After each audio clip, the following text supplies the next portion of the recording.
Je, inawezekana mtu mwenye nguvu, mali na heshima kubwa bado akahitaji msaada kutoka kwa mtu mdogo kabisa ili apone? Na je, ungeweza kukubali kusikiliza ushauri wa mtu mdogo kuliko wewe ili kupata muujiza? Leo tunajifunza historia ya ajabu ya mtu aliyeitwa Naamani, jemadari mashuhuri wa jeshi la Siria, ambaye maisha yake yalibadilika kabisa kwa sababu ya unyenyekevu na imani.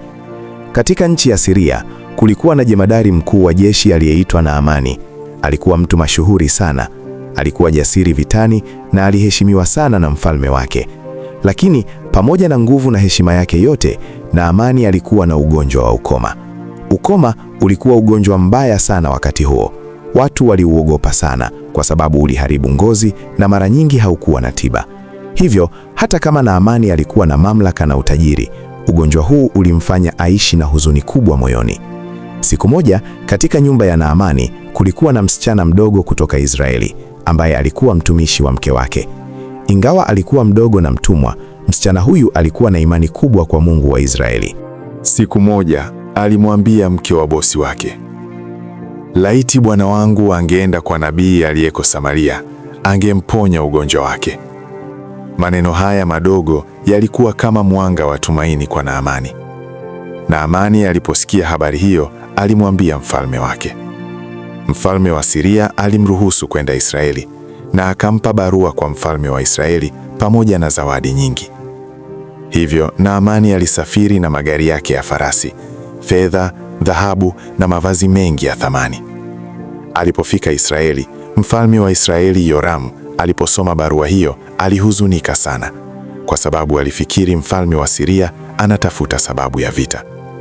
Lakini habari zilipofika kwa nabii wa Mungu, Elisha alimwambia mfalme, "Mtume Naamani kwangu, naye atajua kuwa kuna nabii katika Israeli."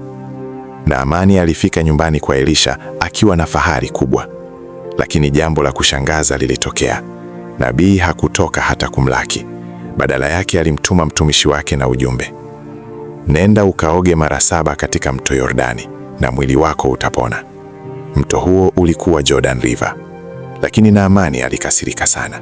Alisema, "Nilidhani atatoka, atasimama, atamwomba Mungu wake na kuweka mkono juu ya ugonjwa wangu." Pia alisema kuwa mito ya Siria ilikuwa mizuri kuliko Yordani. Kwa hasira, akaanza kurudi nyumbani. Lakini watumishi wake wakamkaribia kwa upole na kusema, "Bwana wangu, kama nabii angekuambia ufanye jambo gumu sana, usingelifanya. Sasa kwa nini usifanye jambo hili rahisi la kuoga?" Maneno haya yalimfanya Naamani afikiri tena. Hatimaye akaamua kujinyenyekeza na kujaribu. Naamani akaenda kwenye Jordan River. Akaanza kuoga. Mara ya kwanza hakuna kilichotokea. Mara ya pili bado. Mara ya tatu bado. Lakini aliendelea hadi mara ya 7 kama alivyosema nabii. Na alipoinuka mara ya 7 kutoka majini, ngozi yake ilikuwa safi kabisa. Biblia inasema ngozi yake ikawa safi kama ya mtoto mdogo. Muujiza ulitokea kwa sababu alijinyenyekeza na kutii. Baada ya kuponywa, Naamani alirudi kwa nabii Elisha. Akasema kwa furaha, "Sasa najua hakuna Mungu duniani kote isipokuwa katika Israeli." Alitaka kumpa nabii zawadi nyingi, lakini nabii alikataa.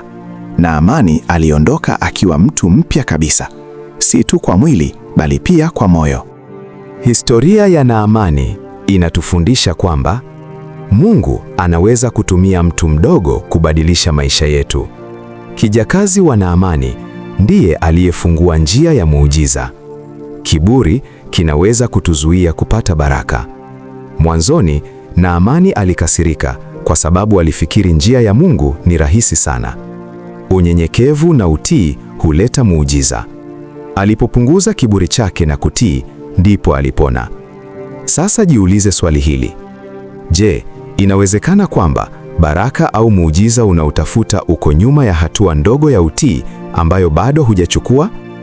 Labda Mungu anakuita ujinyenyekeze, usikilize ushauri, au ufanye jambo rahisi ambalo linaweza kubadilisha maisha yako. Kama ilivyokuwa kwa Naamani, wakati mwingine muujiza hauji kwa mambo makubwa, bali kwa moyo wa unyenyekevu na utii. Historia hii inapatikana katika Biblia Takatifu, kwenye kitabu cha Wafalme wa Pili sura ya 5 mstari wa 1 mpaka 19. Na kama umebarikiwa na neno la Mungu, usisahau kusubscribe na comment ili upate historia nyingi za imani. Mimi ni Costa Kwibe Buloze. Mungu akubariki.